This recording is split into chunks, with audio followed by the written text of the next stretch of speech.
25ಕ್ಕೆ 45 ಸಿಗ್ತಾ ಇದೆ ನಮಗೆ. ಇದೇ ತಿಂಗಳು 25ಕ್ಕೆ ಸಿಗ್ತಿರೋದು 45.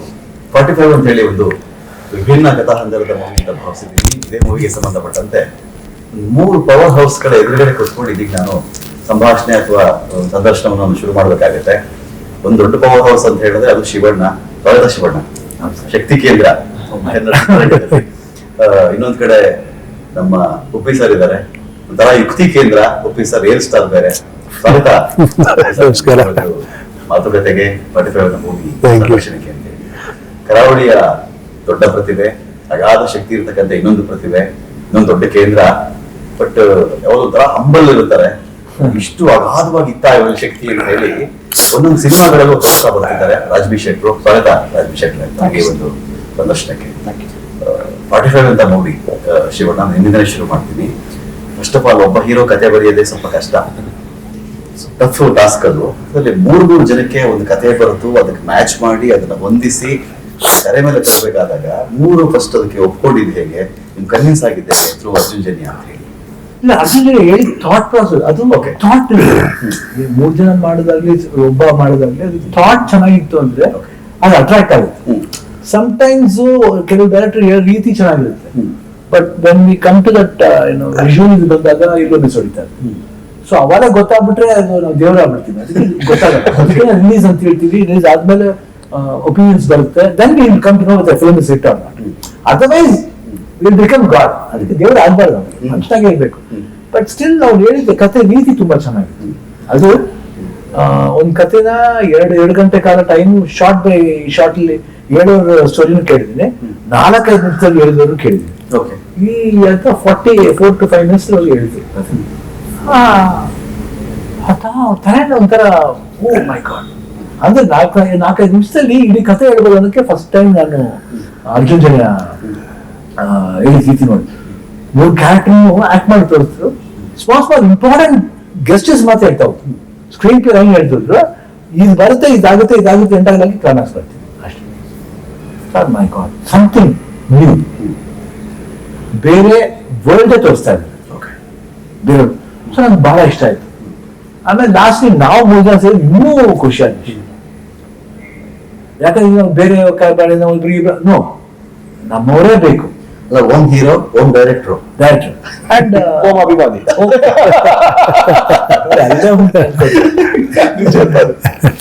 ಒಂದು ಅಸಾಸಿ ಕಟ್ಬೇಕು ಹೇಳಿ ವಿಷಯ PR ಅಂತ, ಪಂಚ್ ರಾಜ್ಭಿಷೇಕ್ ಕೊಡ್ತಾ ಇರ್ತಾರೆ ಅಂತ. ಇಲ್ಲ, ಅದು ಅವ್ರು ಮಾತಾಡೋದೇ ಪಂಚ್ ತರ ಇರುತ್ತೆ. ಐ ಥಿಂಕ್ ಅದು ಉಪಯೋಗ ಗೊತ್ತದೆ. ಸೊ ಇದು ಆಗಿದ್ದು ತುಂಬಾನೇ ಅಟ್ರಾಕ್ಟ್ ಆಯ್ತು ಅವ್ರು ಹೇಳಿದ ಕಥೆ. ಸೊ ಅದು 3 ಜನ ಈಸಿಯಾಗಿ ಹೆಂಗ್ ಇರ್ಬೇಕು ಅನ್ನೋದು ಅದು ಬಹಳ ಅದು ಕ್ಯಾರೆಕ್ಟರೈಸೇಷನ್ ಇರ್ಬೋದು, ಪ್ರತಿಯೊಬ್ಬರು ರೂಪ ಇರ್ಬೋದು, ಗೆಟಪ್ಸ್ ಇರ್ಬೋದು, ಬಹಳ ಚೆನ್ನಾಗಿದೆ. ಉಪೇಂದ್ರ ಅವರು ಸ್ವಲ್ಪ ಫಿಲಾಸಫಿಕಲ್ ಅಂತಾರೆ. ಉಪೇಂದ್ರ ಅವರು ನಿಮ್ಮ ಬಗ್ಗೆ ಫಿಲಾಸಫಿ ಸ್ವಲ್ಪ ಓದ್ಕೊಂಡಿದ್ದೀರಿ ಜಾಸ್ತಿ. ಸಿನಿಮಾದಲ್ಲಿ 1-2 ಎಳೆ ಸೇರಿಸ್ತೀರಾ, ಫಿಲಾಸಫಿ ಏನೋ ಇರುತ್ತೆ.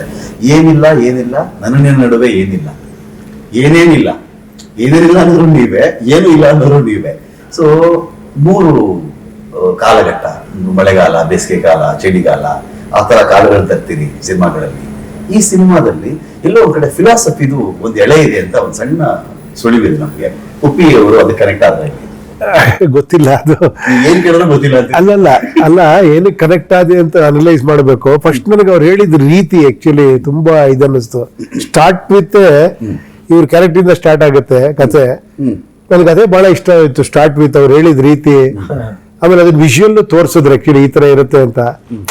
ಅದಾದ್ಮೇಲೆ ನನ್ನ ಕ್ಯಾರೆಕ್ಟರ್, ಶಿವಣ್ಣ ಕ್ಯಾರೆಕ್ಟರ್ ಎಲ್ಲ ಬರುತ್ತೆ. ಆಮೇಲೆ ಒಂದು ಕಮರ್ಷಿಯಲ್ ಎಮೋಷನ್ ಅದೆಲ್ಲ ಜೋರಾಗಿದೆ. ಅದೆಲ್ಲ ಇರೋದ್ರಿಂದ ಏನೋ ಅವ್ರು ಆಕ್ಟ್ ಮಾಡಿ ತೋರಿಸ್ತಾರೆ. ಶಿವಣ್ಣ ಹೇಳ್ದಂಗೆ ಹಿಂಗೆ ಶಿವಣ್ಣ ಹಿಂಗ್ ಬರ್ತಾರೆ, ಆಕ್ಟ್ ಮಾಡಿ ತೋರಿಸ್ತಾರೆ ಅವರು. ಮ್ಯೂಸಿಕ್ ಡೈರೆಕ್ಟರ್ ಅಂತ ಅಷ್ಟೇ ನಮ್ಗೆಲ್ರಿಗೂ. ಅದೇ ನನಗೂ ಗೊತ್ತಿರಲಿಲ್ಲ ಅವ್ರು ಅಂತ ಆರ್ಟಿಸ್ಟ್ ಕೂಡ ಅಂತ ಆಕ್ಟ್ ಮಾಡೆಲ್ಲ ತೋರಿಸ್ಬಿಟ್ರು. ಪೆನ್ಸಿಲ್ ಇಟ್ಕೊಂಡು ಹಿಂಗ್ ಮಾಡ್ತೀರಾ, ಹಂಗ್ ಮಾಡ್ತೀರಾ, ಈ ತರ ಬರುತ್ತೆ, ಆ ತರ ಬರುತ್ತೆ ಅಂತ. ಆಮೇಲೆ ವಿಷುವಲ್ ಮಾಡಿದ್ರು. ಆಮೇಲೆ ಹೊಸ ತರ ಕತೆ ಅನ್ನಿಸ್ತು. ಅದು ತುಂಬಾ ಅಟ್ರಾಕ್ಟ್ ಆಯ್ತು ನನಗೆ. ಅಂದ್ರೆ ಈಗ ಈ ಒಂದು ವಿಚಾರದಲ್ಲಿ ಉಪೇಂದ್ರ ಅವರು ಈ ಸಿನಿಮಾ ಮಾಡ್ಬೇಕಾದಾಗ ಶಿವಣ್ಣ ಜೊತೆಲಿ ಇದಾರೆ ಅಂದಾಗ ಅದೇ ಯಾವ ತರ ಫೀಲ್ ಇತ್ತು ಅಂತ ಹೇಳಿ. ಅದು ನನ್ಗೆ ಶಿವಣ್ಣ ಏನದು ಅಂದ್ರೂ ಕೂಡಲೇ ನಾನು ಫಸ್ಟ್ ಆಫ್ ಆಲ್ ಮಾತಾಡಲ್ಲ. ಶಿವಣ್ಣ ಜೊತೆ ಅಂದ್ರೆ ಓಕೆ ಅಷ್ಟೇ, ಅದನ್ನ ನಾನು ಕೇಳೋದು, ಅವ್ರು ಕೇಳಿದ್ರು ಅಷ್ಟೇ ನೀವು ಕತೆ ಕೇಳಿ ಅಂತ. ಕತೆ ಕೇಳಿದೆ ಅಷ್ಟೇ. ಶಿವಣ್ಣ ಜೊತೆ ಅಂದ್ರೆ ನಾನು ಯಾವಾಗ ಹೇಳ್ತೀನಿ, ಶಿವಣ್ಣ ಫೋನ್ ಮಾಡಿದ್ರೆ ಒಂದು ಇದು ನೋಡಮ್ಮ ಚೆನ್ನಾಗಿದೆ ಅಂತ, ಓಕೆ ಶಿವಣ್ಣ ಅಷ್ಟೇ. ಬಿಕಾಸ್ ಅದೇನಂದ್ರೆ ನಮ್ದು ಅವ್ರದ್ದು 30 ವರ್ಷದ ಬಾಂಧವ್ಯ ಅದು ಆಕ್ಚುಲಿ. ಆಮೇಲೆ ಅವ್ರು ಸುಮ್ನೆ ಯಾವ್ದು ನನಗೆ ಸಜೆಸ್ಟ್ ಮಾಡಲ್ಲ ಆ ತರ. ಸೊ ಆತರ ಅವ್ರಿಗೆ ಯಾವ್ದಾರ ಸ್ಟಫ್ ಇದ್ರೇನೆ ಉಪೇಂದ್ರ ಮಾಡ್ಬೋದು ಅಂದ್ರೇನೆ ಅವ್ರು ಹೇಳ್ತಾರೆ ಆಕ್ಚುಲಿ. ಸೊ ಆತರ. ಸೊ ಶಿವಣ್ಣನ ಜೊತೆ ಅಂದ್ರೆ ನನಗೆ ಅದೇನೋ ಒಂಥರ ಏನೋ ಯಾರೋ ಸ್ಟಾರ್ ಜೊತೆ ಮಾಡ್ತಿದ್ದೀನಿ ಕಾಂಬಿನೇಷನ್ ಅದೇನು ಅನ್ಸಲ್ಲ ಆಕ್ಚುಲಿ. ಅದೇನೋ ಫಸ್ಟ್ ಸಿನಿಮಾ ಇಂದ ಇಂದನು ಹಂಗೆ ಅದೊಂಥರ ಹಂಗ್ ಬಂದ್ಬಿಡುತ್ತೆ. ಎಲ್ಲದಕ್ಕಿಂತ ನಂಗೆ ತುಂಬಾ ಹೇಳಲೇಬೇಕು. ಏನಾದ್ರು ಇದೆಯಾ ಇಬ್ರಿಗೂ? ಏನು ಅದ್ಯಾವ್ದೋ ಒಂದ್ ಇದ್ ನೋಡಿದೆ ನಾನು, ಓಂ ಸಿನಿಮಾದು ಡೈರೆಕ್ಟರ್ ನಾನೇ ಅಂತೀರ. ಅದೆಲ್ಲ ಸಿನಿಮ್ಯಾಟಿಕ್ ಆಗಿರುತ್ತೆ ಬಿಡಿ. ಫ್ಲಾಶ್ ಇರುತ್ತೆ. ಶೆಟ್ರೆ, ಇವ್ರಿಬ್ಬರ ಜೊತೆಗೆ ಬಂದು ಸ್ವಲ್ಪ ತಡವಾಯ್ತಾ ಅಂತ? ಸೇರ್ಸಿ ಸ್ವಲ್ಪ ತಡ ಆಯ್ತು, ಸೇರ್ಸ್ಕೊಂಡು ತಡ ಆಯ್ತು. ಬರೋದಕ್ಕೆ ನಾವ್ ಯಾರು ಅಲ್ಲ, ಅವ್ರು ಕರ್ಕೊಂಡ್ ಬಂದ್ರು ನಾನು ಬಂದೆ ಅಷ್ಟೇ. Okay. ಸೊ ನಾವು ಡಿಸೈಡ್ ಮಾಡಿದ್ವಿ, ಎಲ್ರಿಗೂ ಯಾರಿಗೆ ಆಸೆ ಇರಲ್ಲ, ಈ ಕರ್ನಾಟಕದಲ್ಲಿ ಯಾರಿಗೆ ಆಸೆ ಇರಲ್ಲ, ಸಿನಿಮಾ ಮಾಡ್ಬಿಡಿ, ಅವ್ರು ಮೀಟ್ ಆಗ್ಬೇಕು, ಅವ್ರ ಜೊತೆ ಮಾತಾಡ್ಬೇಕು ಅಂತ ಯಾರಿಗೆ ಆಸೆ ಇರಲ್ಲ. ಸೊ ಹಾಗಾಗಿ ನಾನು ಇದ್ರಲ್ಲಿ ಸಿನಿಮಾದಲ್ಲಿ ಇರೋದು ನನ್ನ ಭಾಗ್ಯ. ಅಂಡ್ ಅದ್ರ ಜೊತೆಗೆ ತುಂಬಾ ಇಷ್ಟಪಡುವಂತ ಸ್ಟಾರ್ಗಳು, ತುಂಬಾ ಇಷ್ಟಪಡುವಂತ ವ್ಯಕ್ತಿಗಳಾಗಿ ಬದಲಾದಾಗ ಅದು ಇನ್ನೂ ಜಾಸ್ತಿ ಕಂಫರ್ಟೇಬಲ್ ಇರುತ್ತೆ ಅಂಡ್ ಇನ್ನೂ ಜಾಸ್ತಿ ಖುಷಿ ಆಗುತ್ತೆ. ಸೊ ಆ ಖುಷಿ ನನಗೆ ಈ ಸಿನಿಮಾದಲ್ಲಿ ಸಿಕ್ಕಿದೆ. ಈಗ ನೀವುಗಳು ಕತೆ ವಿಚಾರ ಅಂತ ಬಂದಾಗ, ರಾಜ್ಬಿ ಶೆಟ್ರು ಆದ್ಯಂತವಾಗಿ ನೀವು ಸಿನಿಮಾಗಳು ನೋಡ್ಕೊಂಡು ಬಂದಾಗ ಏನೋ ಒಂದು ವಿಭಿನ್ನವಾಗಿರೋ ಒಂದು ಕಥೆ, ನೀವು ಡೈರೆಕ್ಷನ್ ಮಾಡಿದ್ದಾದ್ರೂ ಆಗಬಹುದು, ನೀವು ಅಭಿನಯಿಸಿದ್ದಾದ್ರೂ ಆಗಬಹುದು, ಒಂದು ಸ್ಪೆಷಲ್ ಆಗಿ ನಾವು ಚೂಸ್ ಮಾಡಿರ್ತೀರಿ. ಈ ಕಥೆ ನಿಮ್ಮನ್ಗೆ ಸೆಳೆದಿದ್ದು ಹೇಗೆ ಅಂತ ಹೇಳಿ? ಅಂದ್ರೆ ನೀವು ಮೊದಲು ಒಂದು ಮಾತು ಕೇಳಿದ್ರಿ, 3 ಜನ ಹೀರೋಗಳಿರುವಂತ ಸಿನಿಮಾ. ಆಕ್ಚುಲಿ 3 ಪಾತ್ರಗಳಿರುವಂತ ಸಿನಿಮಾ. ಓಕೆ. ಅದನ್ನ ಪ್ಲೇ ಮಾಡೋದಕ್ಕೆ 3 ಜನ ಬೇಕಾಯ್ತು. ಅಂದ್ರೆ ಈ ಸಿನಿಮಾ ನೋಡ್ಬೇಕಾದ್ರೆ ನನಗೆ ಖುಷಿಯಾಗಿದ್ದೇನಂದ್ರೆ ಅರ್ಜುನ್ ಜನ್ಯ ಅವರ ಒಂದು ರೈಟಿಂಗ್ ಇಂಟೆಲಿಜೆನ್ಸ್. ಈಗ ಇಂಥ ದಿಗ್ಗಜರನ್ನ ಹಾಕೊಂಡಾಗ ಅಭಿಮಾನಿಗಳ ಒಂದು ಎಕ್ಸ್ಪೆಕ್ಟೇಷನ್ ಬಂದೇ ಬರುತ್ತೆ. ನನ್ ಕಥೆ ಹೇಳಬೇಕು, ಅದ್ರ ಜೊತೆಗೆ ಒಂದು ಅವ್ರನ್ನ ಅಭಿಮಾನಿಗಳಿಗೆ ತೃಪ್ತಿಪಡಿಸ್ಬೇಕು, ಜೊತೆಗೆ ಒಂದು ಸಿನಿಮಾ ಎಕ್ಸ್ಪೀರಿಯನ್ಸ್ ಆಗಿ ಕಥೆ ಹಳಿ ತಪ್ಪಿ ಆ ಕಡೆನೂ ಹೋಗ್ಬಾರ್ದು. ಇದನ್ನೆಲ್ಲ ಬ್ಯಾಲೆನ್ಸ್ ಮಾಡ್ಕೊಂಡು ಅವರು ಕೊಟ್ಟ ನರೇಶನ್ ಇದೆಯಲ್ವಾ, ಅದು ನನಗೆ ಈ ತರ ಮಾಡಕ್ ಆಗುತ್ತೆ, ಹೀಗೂ ಮಾಡ್ಬೋದಲ್ಲ, ಒಂದು ಹೊಸ ಸಾಧ್ಯತೆಯನ್ನು ಒಂದು ಓಪನ್ ಮಾಡ್ತು. ಯಾವತ್ತೂ ನಾವು ಸಿನಿಮಾದಲ್ಲಿ ಕೆಲಸ ಮಾಡ್ಬೇಕಾದ್ರೆ ಅದನ್ನೇ ಭಾವಿಸೋದು, ಅಂದ್ರೆ ಒಂದು ಹೊಸ ಸಾಧ್ಯತೆ ನಮಗೆ ಗೊತ್ತಿಲ್ದಿರೋದಿರ್ಬೇಕಾದ್ರೆ ಇದ್ರ ಜೊತೆ ನಾವು ತೊಡಗಿಸ್ಕೊಳ್ಬೇಕು ಅಂತ. ಐ ಥಿಂಕ್ ಹಾಗಾಗಿ ನಾನು ಇದರಲ್ಲಿ ಇನ್ವಾಲ್ವ್ ಆಗ್ಬೇಕು ಅಂತ ಬಹಳ ಆಸೆ ಪಡ್ತೀನಿ. ನಿರ್ದೇಶನದಲ್ಲೂ ಇನ್ವಾಲ್ವ್ ಆದ್ರ? ಇಲ್ಲಪ್ಪ, ಇಲ್ಲ ನಾನು ಯಾವತ್ತೂ. ಯಾಕೆಂದ್ರೆ ಇಬ್ರು ಅಂತವ್ರೆ ಇರೋದಿಲ್ಲ, ಉಪೇಂದ್ರ ಸರ್ ಅದೇ ತರದವರೇ ಇರೋದು. ಅವ್ರಿಗೆ ಒಂಥರ ಅದೊಂದು ಒಬ್ಬ ಇದೇ ಬಂದ್ಬಿಡುತ್ತೆ ನ್ಯಾಚುರಲಿ. ಅದರದೇನೋ ಬಂದಾಗ ಇದು ಹಿಂಗ್ ಮಾಡಿದ್ರೆ ಚೆನ್ನಾಗಿತ್ತೇನೋ ಅಂತ ಒಂದು ಫೀಲ್ ಬಂದ್ಬಿಡುತ್ತಲ್ಲ. ನನಗೆ ಆತರ ನನಗೆ ಕತೆ ಕೇಳ್ಬೇಕಾದ್ರೆ ನನಗೆ ಒಂದ್ಸಲ ಅದು ಕನ್ವಿನ್ಸ್ ಆದ್ರೆ ನಾನು ಮತ್ತೆ ನಿನ್ಗೇನ್ ಬೇಕು ಅಂತ ಕೇಳ್ತೀನಿ. ನನಗೆ ಯಾವತ್ತು ಅದ್ರಲ್ಲಿ ಇನ್ವಾಲ್ವ್ ಆಗ್ಬೇಕು ಅಂತ. ಅಲ್ಲ ಬರ್ತಾ ಇರುತ್ತೆ, ಅದನ್ನ ತಡ್ಕೊತೀರಾ? ನನಗೆ ಬರ್ತಲೇ ಇರುತ್ತೆ, ತಡ್ಕೊತಾನೆ ಇರ್ತದೆ. ಇವಾಗ ನನಗೆ ಇಂಟರ್ವ್ಯೂ ಹಿಂಗ್ ಮಾಡಿದ್ರೆ ಚೆನ್ನಾಗಿರುತ್ತಲ್ಲ, ಏಯ್ ಸುಮ್ನೆ ಇರೋ, ಸುಮ್ನೆ ಇರೋ. ಮಾಡಿ ಬರುವಾಗ ಅಯ್ಯೋ ಸುಮ್ನೆ ಇರಿ. ಅಲ್ಲಲ್ಲ, ನನಗೆ ಯೂಶಲಿ ಅದು ಅಷ್ಟೇ. ಆವಾಗ ಆಮೇಲೆ ಇಲ್ಲಿ ನೋಡ್ತೀನಿ, ಸುಮ್ನೆ ಇರೋ. ಶಿವಣ್ಣಂಗೆ ಆತರ ಇರೋದು ಅನಿಸ್ತಾ ಇರುತ್ತಾ? ಈಗ ಬಿಡ್ತಾ ಇರ್ಬೇಕಾರೆ ಈ ತರ ಏನಾರ ಇವಾಗ ಇಂಟರ್ವ್ಯೂ ಆಗ್ತಾ ಇರುತ್ತೆ, ಇದು ಹಿಂಗೇನೋ ಮಾಡ್ಬೇಕಾಗಿತ್ತು ಅಂತ, ಯಾರು ಸರಿ ಹೋಗ್ತಿಲ್ಲ ಅಂತ ಎಲ್ಲ ಆಗಿದ್ರೆ ಹೇಳ್ಬಿಡ್ತೀನಿ. ಯಾಕಂದ್ರೆ ಅವಾಗ ಗೊತ್ತಾಗ್ಬಿಡುತ್ತೆ. ಇಲ್ಲಾಂದ್ರೆ ಏನಾಗ್ಬಿಡುತ್ತೆ ಅಂದ್ರೆ ಅದನ್ನೇ ಮಾತಾಡ್ತಾ ಹೋಗ್ತೀವಿ, ಎಲ್ಲ ಒಂದ್ ಕಡೆ ಇಂಟ್ರೆಸ್ಟ್ ಕಮ್ಮಿ ಆಗ್ಬಿಡುದು, ಏನೇ ಅದು ಹಿಂಗೆಲ್ಲ ಕರ್ಕೊಳ್ಳೋದು ಬೇಡ ಅಂತ. ಅಂಡ್ ಮೋರ್ ಓವರ್ ನಾವು ಎಷ್ಟೇ ಮಾತಾಡಿದ್ರೆ ನಾವು ವಿಭಿನ್ನ ಮಾತಾಡ್ಬೇಕಂತ ನೋಡ್ತೀವಿ. ಪ್ರತಿಯೊಂದು ಇಂಟರ್ವ್ಯೂ ನಾವು ಏನಾದ್ರು ಬೇರೆ ಏನಾದ್ರು ಹೇಳ್ಬೇಕಂತ ನೋಡ್ತೀವಿ. ಅದು ಬಂದ್ಬಿಟ್ಟು ಸಬ್ಜೆಕ್ಟ್ಗೆ ವಾಟ್ ನಮ್ 45 ಸಿನಿಮಾಗೆ ಏನಿದೆ ಅದನ್ನ ಹೇಳಕ್ ನೋಡ್ತೀವಿ. ಅದು it should suit that.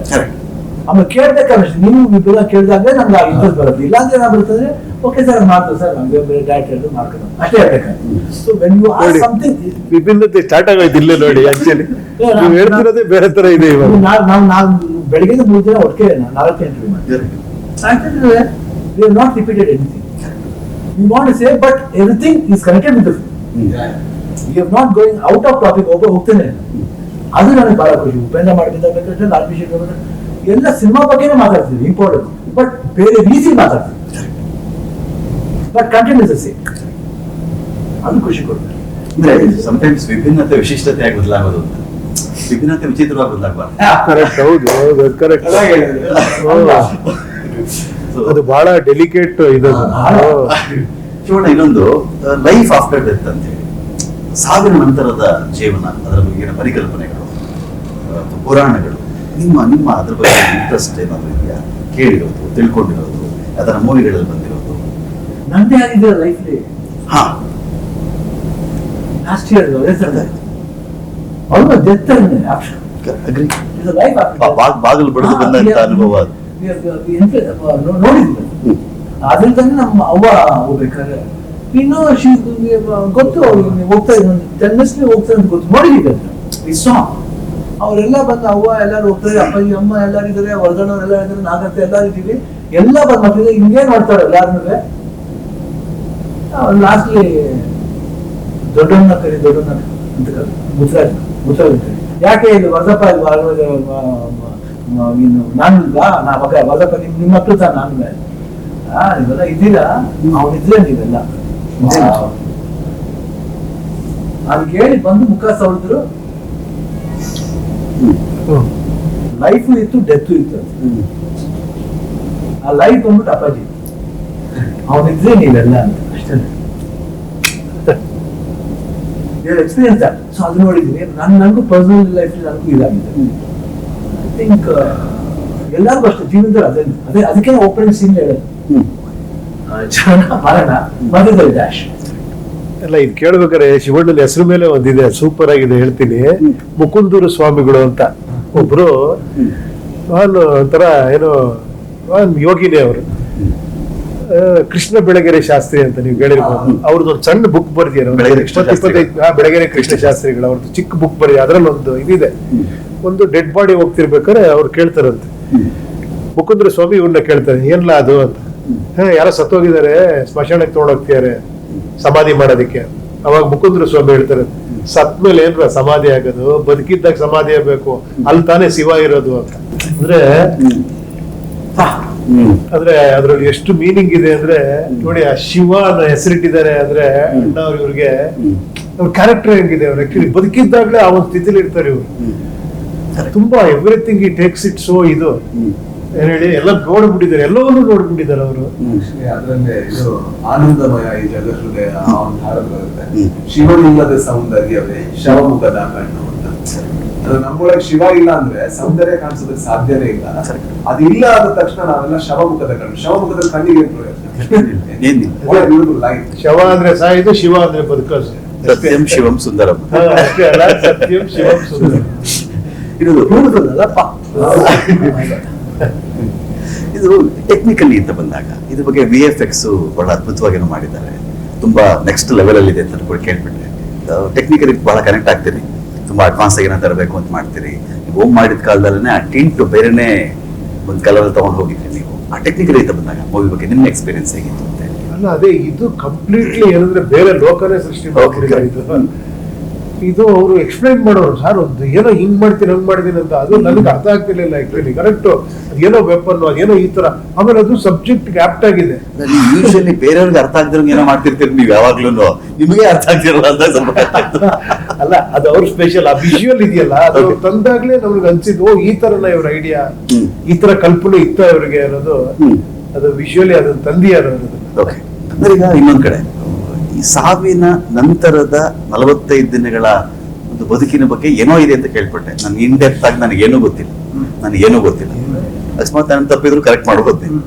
Usually ನಮ್ಮ ನಂಬಿಕೆಗಳಲ್ಲಿ ಒಂದು ಮಾತಿದೆ, ಬಹುಶಃ ಸತ್ತು ಹೋದಾಗ ಆ ಮನುಷ್ಯನ ಆತ್ಮ ಅಲ್ಲೇ ಸುಳಿದಾಡ್ತಿರುತ್ತೆ ಫಾರ್ 3 hours ಅಂತೇನೋ ಹೇಳ್ತಾ, 3 ಗಂಟೆಗಳ ಕಾಲ. ಆಗಿದ್ದಾಗ ಮನೇಲಿ ಮಗ ಏನ್ ಮಾಡ್ತಿದ್ದ, ಮಗಳೇನ್ ಮಾಡ್ತಿದ್ಲು, ಸಂಬಂಧಿಕರು ಏನೇನ್ ಮಾಡ್ತಾರೆ ಅಂತ ನೋಡ್ತಾರೆ. ಆಗ ಬನ್ನಿ, ನೀವು ಬಂದು ಆ ಕ್ರಿಯೆಗಳಲ್ಲಿ ಪಾಲ್ಗೊಳ್ಳಿ, ನೀವು ಒಂದು ಫೈನಲ್ ರೈಟ್ಸ್ ನೀವು ಅಲ್ಲಿ ಮಾಡ್ತಿರ್ತೀರಿ. 45 days ಇದೇ ನಿಜವಾದ್ರೆ, ನಾನು ಅಂದ್ಕೊಂಡಿರೋ ನನ್ನ ಕಲ್ಪನೆ ನಿಜವಾದ್ರೆ 45 days ಅಲ್ಲಿ ಏನೆಲ್ಲ ಹೇಳಕ್ ಹೊರಟಿರಬಹುದು ಸಿನಿಮಾದಲ್ಲಿ? ಗರುಡ ಪುರಾಣಕ್ಕೆ ಏನಾದ್ರು ಲಿಂಕ್ ಆಗ್ತಿದ್ಯಾ? ಇದು ಒಳಿತು ಕೆಡುಕುಗಳು, ಕರ್ಮ ಥಿಯರಿ ಏನಾದ್ರು ಇನ್ವಾಲ್ವ್ ಆಗ್ತಿದ್ಯಾ ಇದರಲ್ಲಿ? ನೀನ್ ಮಾಡಿದ್ದೀನಿ ಅನುಭವಿಸ್ತೀಯಾ? ನಿನ್ಗೆ ಒಳ್ಳೇದಾಗಲ್ಲ ಕಣೋ ಒಂದ್ ಬರುತ್ತೆ. ಆ ಥರದ್ದು ಏನಾದ್ರು ಫಿಲಾಸಫಿಕಲ್ ಇದೆಯಾ ಅಂತ ಹೇಳ್ತಾರೆ? ಈಗ ಆ ಫಿಲಾಸಫಿ ಅನ್ನೋದಕ್ಕಿಂತ ಒಂದು ಎಂಟರ್ಟೈನ್ಮೆಂಟ್ ಇದೆ. ಅಂದ್ರೆ ಇದ್ರ ಫಿಲಾಸಫಿ, ಯಾವ ಫಿಲಾಸಫಿ ಇದೆ ಇಲ್ಲ ಅನ್ನೋದು ಸಿನಿಮಾದಲ್ಲೇ ನೋಡ್ಬೇಕು. ಓಕೆ. ಅಂಡ್ ಅದ್ರ ಜೊತೆಗೆ ನೀವು ಟೆಕ್ನಿಕಲ್ ಬಗ್ಗೆ ಕೇಳಿದ್ರಿ. ಈಗ ಪೋಸ್ಟ್ ಇಂದ ಹೇಳಿದ್ರೆ ನೋಡಿದ್ರೆ ಸೊ ನಿಮ್ಮ ಫಿಲಾಸಫಿನ ಮತ್ತೊಂದ್ಸಲ ಹೇಳ್ಬೇಕು ಅಂದ್ರೆ ನೋಡಿ, ಶಿವಣ್ಣ ಅವರ ಟೋನ್ ಬೇರೆ, ಎಲ್ಲೋ ಟಿಂಜ್ ಇದೆ, reddish ಇದೆ. ಸರ್ದು ರೆಡ್ ಇದೆ. ಬಟ್ ಆಕ್ಚುಲಿ ನೀವು ನನ್ನ ನೋಡಿದ್ರೆ ಈ ಸೈಡ್ ಶಿವಣ್ಣ ಅವರು ಇದಿದೆ, ಈ ಕಡೆ ಆಕ್ಚುಲಿ ಉಪ್ಪಿ ಸರ್ ಶೇಡ್ ಇದೆ. ಓಕೆ. ಸೊ ಇದೇ ಈ ಸಿನಿಮಾದ ಫಿಲಾಸಫಿನ ನೀವು ಯಾವುದೇ ಪೋಸ್ಟರ್ ನೋಡಿದ್ರು, ಯಾವುದೇ ಟೆಕ್ನಿಕಾಲಿಟೀಸ್ ನೋಡಿದ್ರು, ಕೆಲವು ಸಲ ಟೆಕ್ನಿಕಾಲಿಟೀಸ್ ಆಭರಣ ಆಗುತ್ತೆ ಡೆಕೋರೇಟ್ ಮಾಡೋದಕ್ಕೆ, ಬಟ್ ಕೆಲವು ಕಡೆ ಮಾತ್ರ ಅವಶ್ಯಕತೆ ಆಗುತ್ತೆ. ಈ ಸಿನಿಮಾದಲ್ಲಿ ಅವಶ್ಯಕತೆಯಾಗಿ ಬಳಸ್ಕೊಂಡಿದ್ದಾರೆ ಅಂತ ನನಗೆ ಅನ್ಸುತ್ತೆ. ಸೊ ನೀವು ಪೋಸ್ಟರ್ ಇಂದ ಹಿಡಿದು ಟ್ರೈಲರ್ ಇಂದ ಹಿಡಿದು ಏನೇ ನೋಡಿದ್ರು ಕೂಡ ಅದೆಲ್ಲದರಲ್ಲೂ ಕೂಡ ಫಿಲಾಸಫಿ ನೀವು ಯಾವ್ದನ್ನ ಹುಡುಕೋಕ್ ಟ್ರೈ ಮಾಡ್ತಾ ಇದ್ರೆ ಅದೆಲ್ಲದೂ ಇದೆ. ಅಂದ್ರೆ ಆಭರಣ ಅಲಂಕಾರ ಆಗುತ್ತೆ, ಭಾರ ಆಗಲ್ಲ ಇದ್ರಲ್ಲಿ ಅಂತ. ಐ ಥಿಂಕ್ ನೀವು ಏನನ್ನು ಕೇಳಿದ್ರಿ ಅದೆಲ್ಲದೂ ಕೂಡ ಬೇರೆ ಬೇರೆ ರೀತಿಯಲ್ಲಿ ಎಕ್ಸ್ಪ್ರೆಸ್ ಆಗಿದೆ.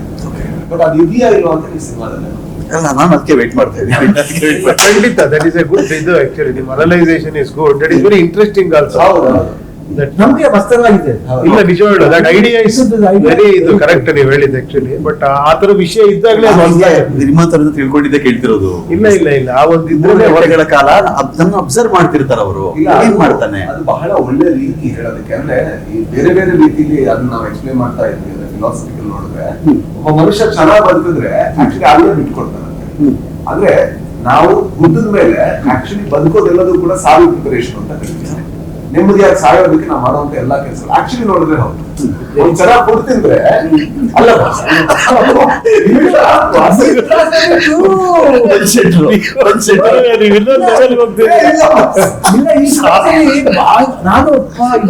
ಅಧ್ಯಾತ್ಮಕ ಸಾಯೋದಕ್ಕೆ ಪ್ರಿಪರೇಷನ್ ಅಂತ ಲೈಫ್ ಇಡೀ ಜೀವನ ವಾ ಫುಡ್ ತಿಂದ್ರು ಕೂಡ ಓಕೆ. ಆಕ್ಚುಲಿ ನೀವು ಕೇಳಿದ್ದೆಲ್ಲ ನೀವು ಕೇಳಿದ್ರೆಲ್ಲ ಸೇರಿಸಿ ಒಂದೇ ಇದ್ರಲ್ಲಿ ಹಾಕಿಟ್ಬಿಟ್ರು ಅವರು. ಸಿನಿಮಾದಲ್ಲಿ ಹೇಳಿದ್ದಕ್ಕೆ ಆಕ್ಚುಲಿ ಅಲ್ಲ ನಿಜವಾಗ್ಲೂ ಏನ್ ಗೊತ್ತಾ, ಜನನ ಮರಣ. ಹೌದು.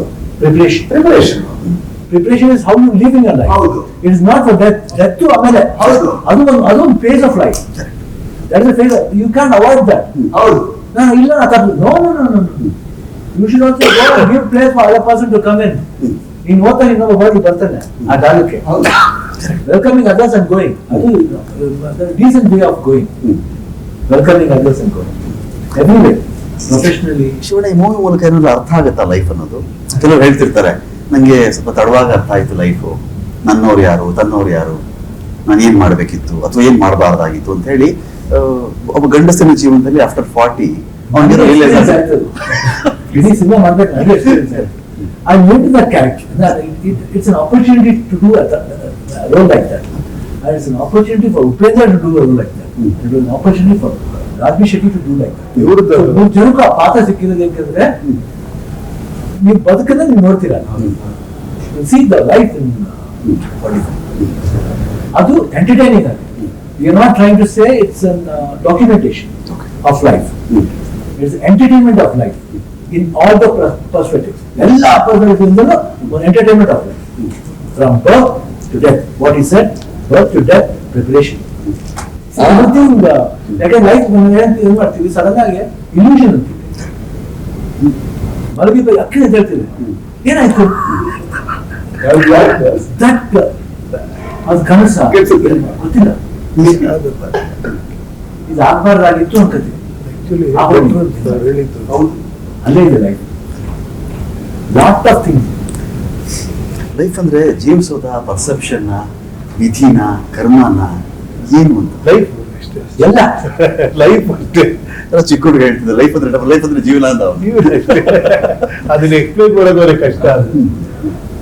ಹೇಗೆ ನೋಡಿದ್ರಿ ಈ ಮೂವಿ? ನೀವು ನೋಡಿದ್ದು, ನೀವು ಅದರಲ್ಲಿ ಪಾತ್ರವಾಗಿದ್ದು, ಅದರ ಟೆಕ್ನಿಕಾಲಿಟೀಸ್ ಅಂದ್ರೆ ಸ್ತ್ರೀ ಇದರಲ್ಲಿ ಬರುತ್ತಾ ಪಾತ್ರ ಇಲ್ವಾ? ಸ್ತ್ರೀ ಪಾತ್ರ ಈ ಸಿನಿಮಾದಲ್ಲಿ ಆ ಸಿನಿಮಾದಲ್ಲಿ ಸ್ತ್ರೀ ಪಾತ್ರ ಬರುತ್ತಾ ಅಂತ ನಿಮ್ಮನ್ನ ಕೇಳ್ತಿರೋದು. ಉಪೇಂದ್ರ ನೀವೇ ಕಾಕಡೆ ಆಗ್ತಾ ಇವರು ಚೆನ್ನಾಗಿ ಮಾತಾಡ್ತಾರೆ ಅದ್ರ ಬಗ್ಗೆ. ಎಕ್ಸ್ಪ್ಲೈನ್ ಮಾಡಿದ್ದಾರೆ.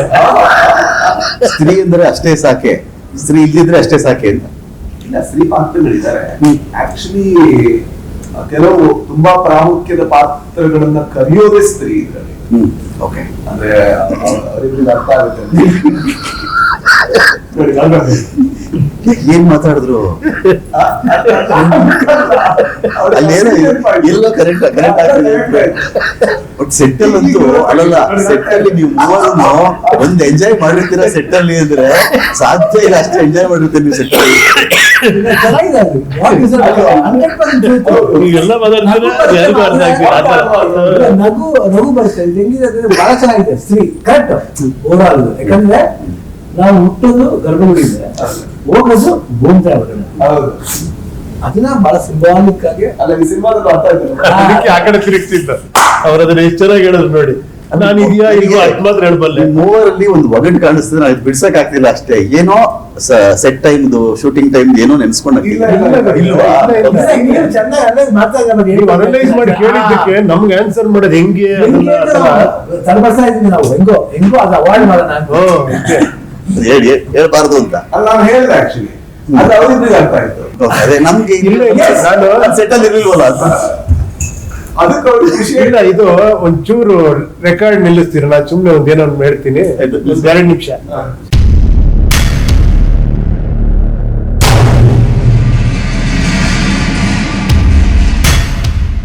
ಮೂವರ್ನು ಮಾತನಾಡಿಸ್ತಾ ಇರ್ಬೇಕಾದ್ರೆ ಒಂದು ಸ್ವಯಂ ಘೋಷಿತ ಬ್ರೇಕ್ ಅನ್ನು ಅವರೇ ಅನೌನ್ಸ್ ಮಾಡ್ಕೊಂಡು, ಸ್ವಯಂ ಘೋಷಿತವಾಗಿತ್ತು ಅದು. ನಾನು ಹೇಳಿದ ಬ್ರೇಕ್ ಅಲ್ಲ ಅದು, ಸಾಂದರ್ಭಿಕವಾಗಿ ಅವ್ರು ಬೇಕಿತ್ತು ಅಂತಾನು ಕೂಡ ಕಾಣಿಸ್ತಿದೆ ನನಗೆ.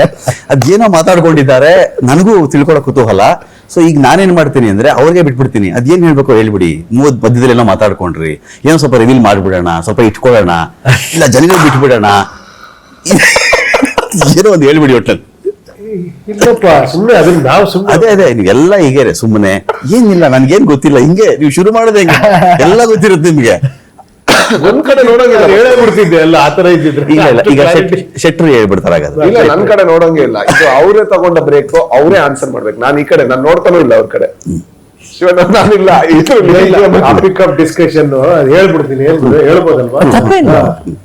ಏನಿಲ್ಲ, ಆಕ್ಚುಲಿ ಏನಂದ್ರೆ ಒಂದು ಶೋ ಮುಚ್ಚಿಡ್ತೀವಿ ಅಷ್ಟೇ ನಾವು ಪಿಕ್ಚರ್ ಬಗ್ಗೆ. ಒಂದು ಶೋ ಮಾರ್ನಿಂಗ್ ಶೋ ಆದ್ರ ಮೇಲೆ ಎಲ್ಲ ಅವರೇ ಮಾತಾಡ್ತಾರೆ ಇಡೀ ಕತೆ ಬಗ್ಗೆ. ಹಂಗಂತ ನೆಕ್ಸ್ಟ್ ಜನ ಬರಲ್ವಾ? ನಾನು ಅದನ್ನ ಡಿಸ್ಕಸ್ ಮಾಡಿದೆ.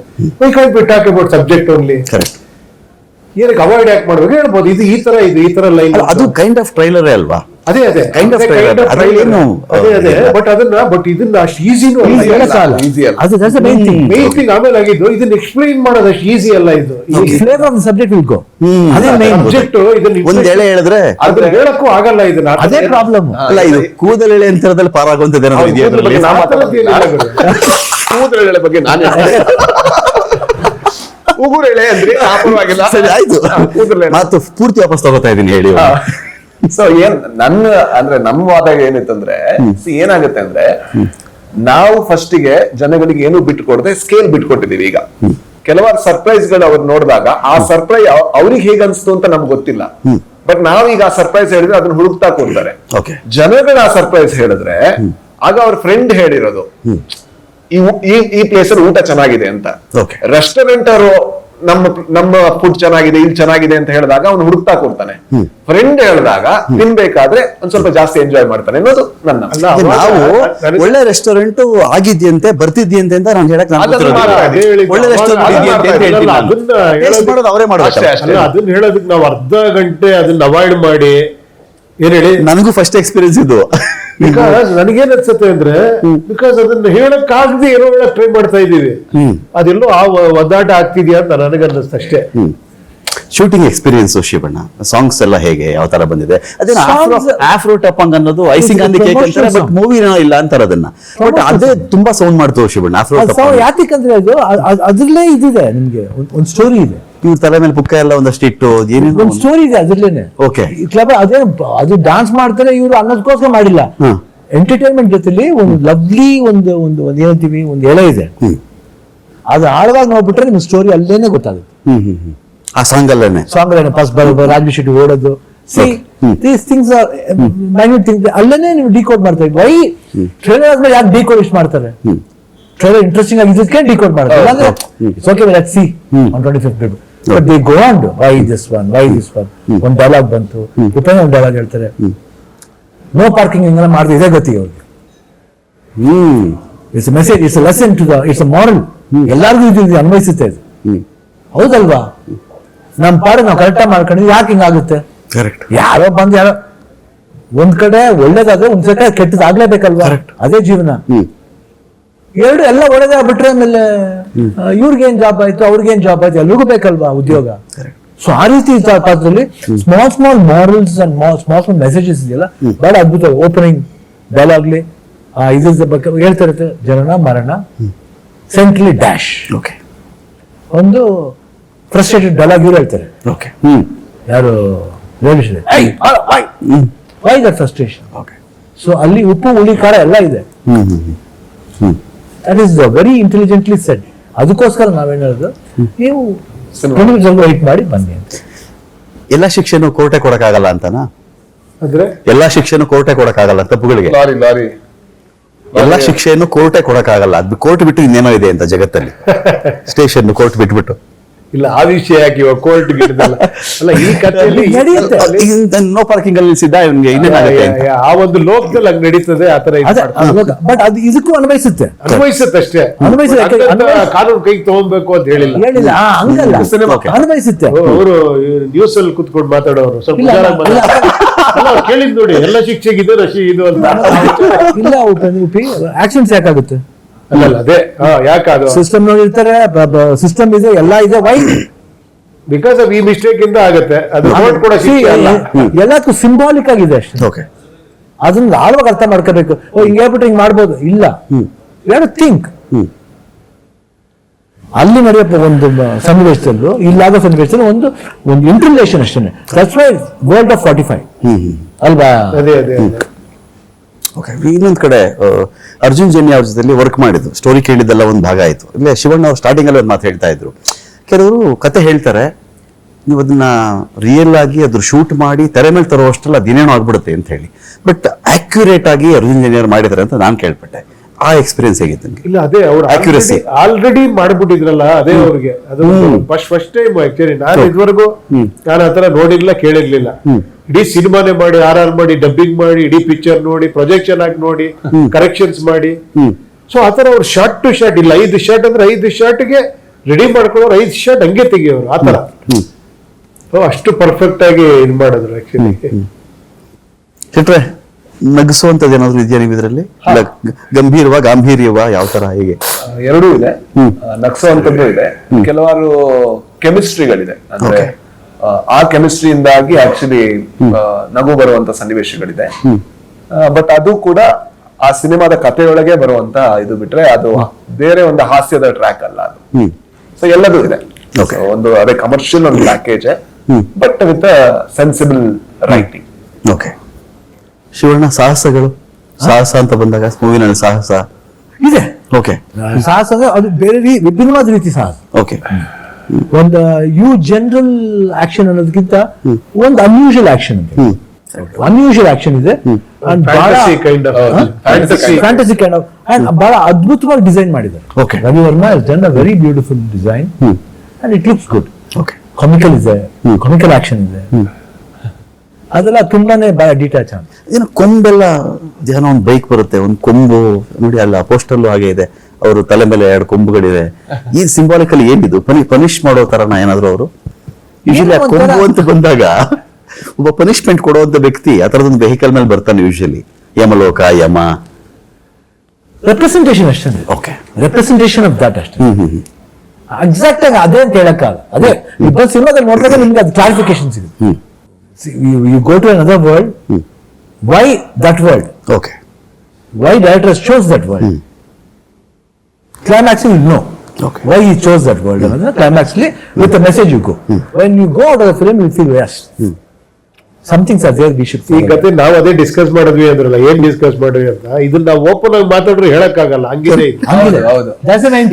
ಟಾಪಿಕ್ ನಾವು ಅನ್ಕೊಂಡೆ ಮಾತಾಡೋಣ ಓಪನ್ ಆಗಿ. ಏನ್ ಮಾತಾಡೋದು, ಹಿಂಗ್ ಹೇಳೋದು ಅದನ್ನ.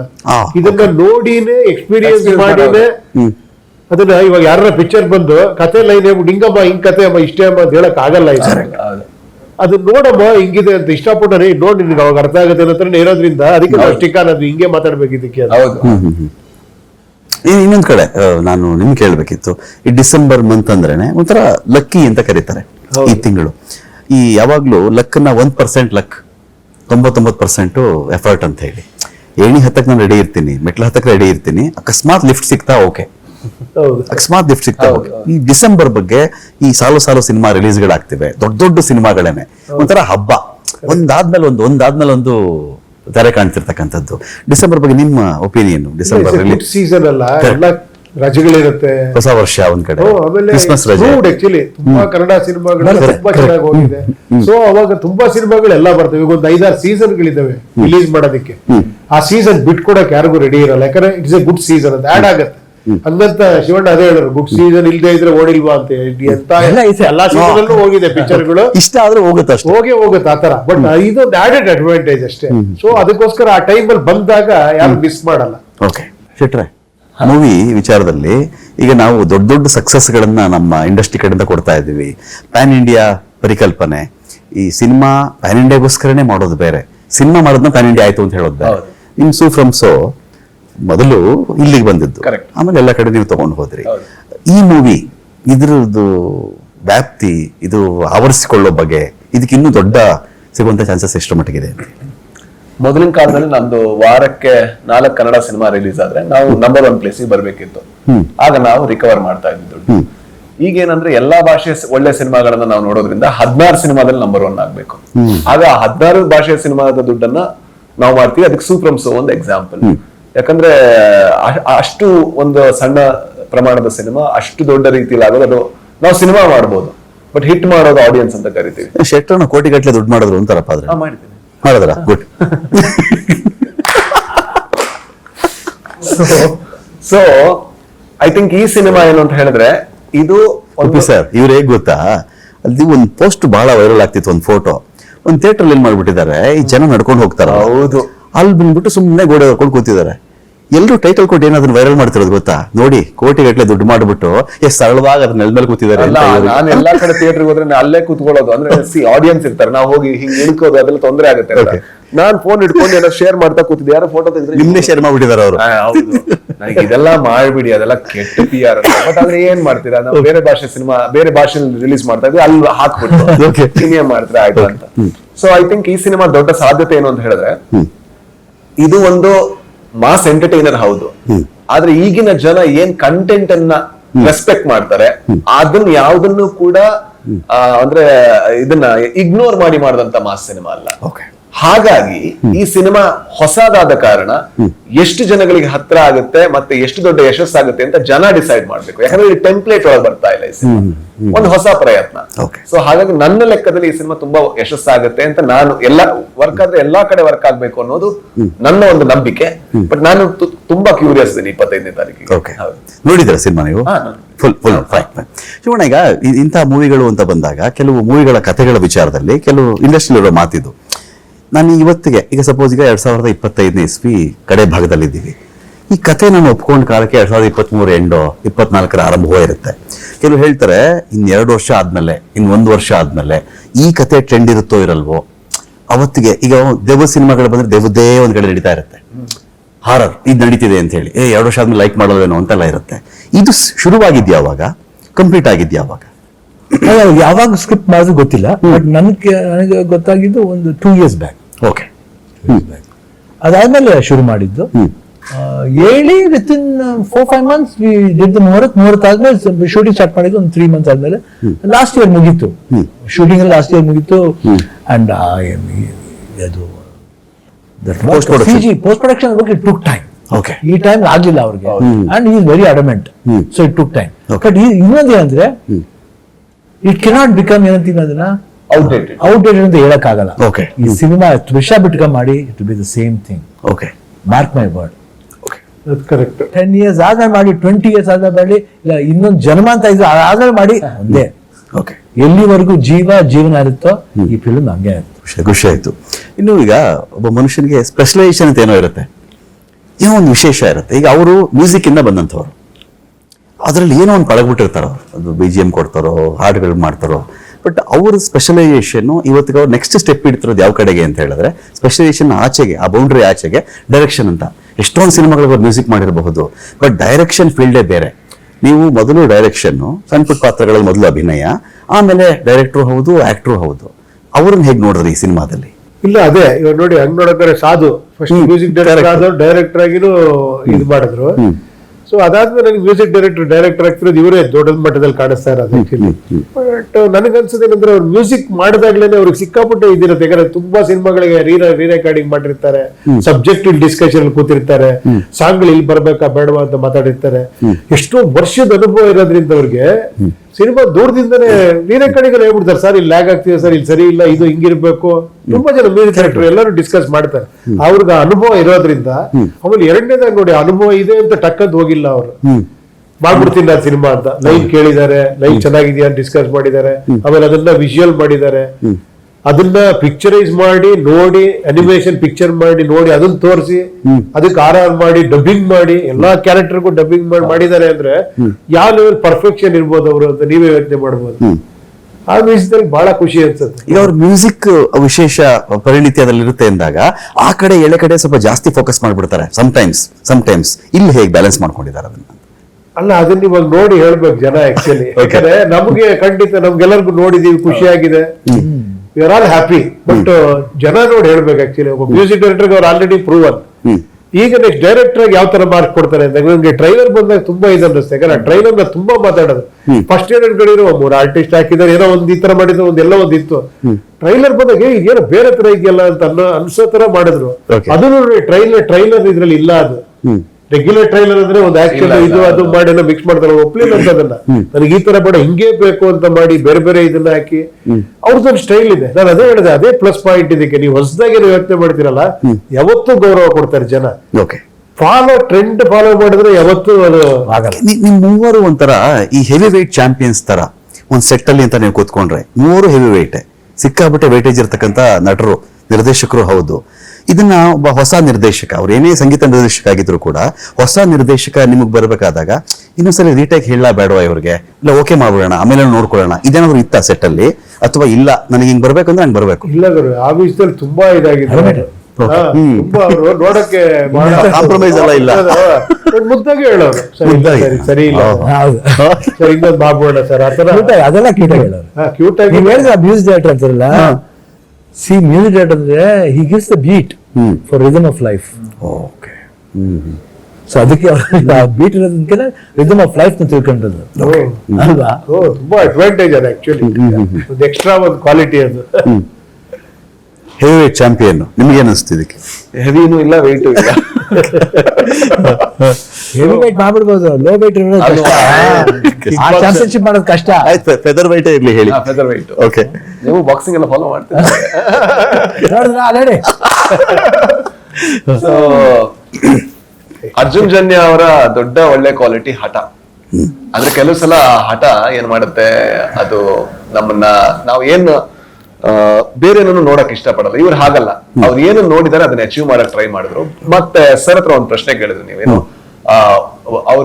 ಅವರಲ್ಲಿರುವಂತ ಮ್ಯೂಸಿಕ್ ಡೈರೆಕ್ಟರ್ ಡಾಮಿನೇಟ್ ಮಾಡಿದ್ರ ಅಂತ. ಎಷ್ಟೋ ಸಿನಿಮಾಗಳಲ್ಲಿ ಅವರ ರೊಮ್ಯಾಂಟಿಕ್ ಸಾಂಗ್ ಇಂದಾನೆ ಸೂಪರ್ ಹಿಟ್ ಆದಂತ ಸಿನಿಮಾ ಇದೆ, ಬರೀ ಹಾಡುಗಳಿಂದಾನೆ. ಇದರಲ್ಲಿ ಬ್ಯಾಕ್ ಗ್ರೌಂಡ್ ಸ್ಕೋರ್ ಆಗಿ ಯೂಸ್ ಮಾಡ್ಕೊಂಡಿದ್ದಾರೆ. ಅಂದ್ರೆ ಅದರ ಅರ್ಥ ಅವರ ಮೇನ್ ಸ್ಟ್ರೆಂತ್ ಅನ್ನ ಬಿಟ್ಟು ಹೊಸ ಟ್ರೈ ಮಾಡಕ್ ಪ್ರಯತ್ನ ಪಟ್ಟಿದ್ದಾರೆ. ಇದು ಇಡೀ ಸಿನಿಮಾದಲ್ಲೂ ಕೂಡ ಹಾಗೆ ಬಂದಿದೆ. ಅದ್ರೊಳಗೆ ಸಾಂಗೇ ಇಲ್ಲ ನೋಡಿ, ಸಾಂಗೇ ಇಲ್ಲ. Sometimes Shivanna, life ends with your comfort zone ಅಂತಾರೆ. ನಾವು ಯಾವತ್ತಿ ಕಂಫರ್ಟ್ ಝೋನ್ಗೆ ಸ್ಟಿಕ್ ಆನ್ ಆಗ್ತೀವಿ, ಅಲ್ಲಿ ನಮ್ಮ ಲೈಫ್ ಎಂಡ್ ಆಗ್ಬಿಡುತ್ತೆ ಅಂತ ಹೇಳಿ. ಅದರಿಂದ ಜಿಗಿಯುವಂತ ಮನುಷ್ಯ, ಜಿಗಿಲೇಬೇಕು ಅಂತ ತೀರ್ಮಾನ ಮಾಡಿದಂತ ಮನುಷ್ಯ ಎಕ್ಸ್ಟ್ರಾ ಎಫರ್ಟ್ ಹಾಕಿ ಎಕ್ಸ್ಟ್ರಾ ಒಂದು ದೊಡ್ಡ ಕನಸನ್ನು ಇಟ್ಕೊಂಡೇ ಜಿಗಿತಾನೆ ಅಂತ ಹೇಳಿ. ಸೊ ಜನ್ಯ ಅವರು ಅದು ಕಾಣಿಸ್ತಿದೆ ನನಗೆ ಅಂತ ಹೇಳಿ. 100%. ಯಾಕಂದ್ರೆ ಅವ್ರಿಗೂ ಸಡನ್ ಆಗಿ ಈ ಥಾಟ್, ನಮ್ಗೆ ಆಶ್ಚರ್ಯ, ನಿಮ್ಗೆ ಹೆಂಗ್ ಆಶ್ಚರ್ಯ ಆಯ್ತು, how did you get this thought, ಹೆಂಗೆ ಸಾಧ್ಯ ಆಯ್ತು? ಒಂದು ಕಮರ್ಷಿಯಲ್ ಆಗಿ ಯೋಚನೆ ಮಾಡೋದು ಬೇರೆ, ಇಲ್ಲ ಒಂದು ಇದಾಗ ಬರೋ ಆಡಂಬರ ಮಾಡೋದು ಬೇರೆ. ಬಟ್ ಎಲ್ಲದನ್ನು ಬಿಟ್ಟು ಒಂದು ವಿಭಿನ್ನವಾದ ರೀತಿ, ವಿಭಿನ್ನವಾದ ಶೈಲಿ ತೆಗಿಬೇಕಂತ ಹೆಂಗ್ ಬಂತು, ಇನ್ನೊಂದು ವರ್ಲ್ಡ್ ಅಂತ ಹೆಂಗ್ ಅವ್ರಿಗೆ ಜ್ಞಾಪಕ ಇದು ಬಂತು ಅನ್ನೋದು ಒಂದು ಆಶ್ಚರ್ಯ. ಐ ಥಿಂಕ್ ಈ ವಾಂಟೆಡ್. ಇಲ್ಲ, ಅದು ಹೇಳ್ತಾರಂತ ಅವ್ರು ರಿಲೀಸ್ ಆದ್ಮೇಲೆ ಹೇಳ್ತೀನಿ ಏನಕ್ಕೆ ನನಗೆ ಇದು ಥಾಟ್ ಬಂತು ಅಂತ. ಅವ್ರು ಅದನ್ನ ಮುಚ್ಚಿಟ್ಟಿದ್ದಾರೆ. ಅದು ಎಲ್ಲಿಂದ ಈ ಥಾಟ್ ಬಂತು ಅನ್ನೋದನ್ನ ರಿಲೀಸ್ ಆದ್ಮೇಲೆ ಹೇಳ್ತೀನಿ ನಾನು. ನನಗೊಂದು ಸಣ್ಣ ಗೆಸ್ ಇದೆ ಅಷ್ಟೇನೆ. ಅವರು ಕೂಡ ಶಿವಣ್ಣ ಯಾವ ತರ ಒಂದು ಹೆಲ್ತ್ ಇಶ್ಯೂ ಫೇಸ್ ಮಾಡಿದ್ರು, ಆ ತರ ಇಶ್ಯೂ ಫೇಸ್ ಮಾಡಿದ್ದವ್ರೆ ಇದ್ದಿರಬಹುದು ಅಂತ. ನಾನು ಪೂರ್ತಿ ಕರೆಕ್ಟೋ ಪೂರ್ತಿ ಸರಿ ಇಲ್ಲ, ಐ ಡೋಂಟ್ ನೋ. ನಿರ್ಮಾಪಕರ ಬಗ್ಗೆ ಮಾತಾಡ್ಬೇಕು, ಅನ್ನದಾತರ ಬಗ್ಗೆ ಅಯ್ಯೋ ನಿಜವಾಗ್ಲು ಅವ್ರದೇ ಮೈನ್ ಅಲ್ವಾ ಅಲ್ವಾ? main ಅವ್ರು. ಇಷ್ಟು ಜನ ಗುರುಸ್ಕೋಬೇಕು ಅಂದ್ರೆ ನಿಜವಾಗ್ಲು ಈಸಿ ಟಾಸ್ಕ್ ಅಲ್ಲ ಅದು. ಮೊದಲನೇ ಕ್ರೆಡಿಟ್ ನಾನು ಯಾವಾಗ ಕೊಡೋದು ಅನ್ನದಾದ್ರೆ ರಮೇಶ್ ರೆಡ್ಡಿ ಅವರಿಂದನೇ ಇದು ಎಲ್ಲ ಅವರಿಂದಾನೆ ಆಕ್ಚುಲಿ ಶ್ರೀಮತಿ ಉಮಾ ರಮೇಶ್. ಕಥೆ ಹೇಳಿದಾಗ ಅದನ್ನ ಕೇಳಿ ನೋಡಿ ಆಮೇಲೆ ಅವ್ರ ಸ್ಕೇಲ್ ಇದೆಯಲ್ಲ ಅದನ್ನ ಅಷ್ಟು ಸುಲಭ ಅಲ್ಲ. Correct. ನಾನು ಅದೇ ಹೇಳಿದ್ರೆ ಹಣ ಹಾಕಿ ಸಿನಿಮಾ ಮಾಡೋದ್ ಬೇರೆ, ಹಣ ಸುರಿದ್ ಸಿನಿಮಾ ಮಾಡೋದ್ ಬೇರೆ. ಇದಷ್ಟು ಕೇಳತ್ತಿ ಸಿನಿಮಾ ಕರೆಕ್ಟ್.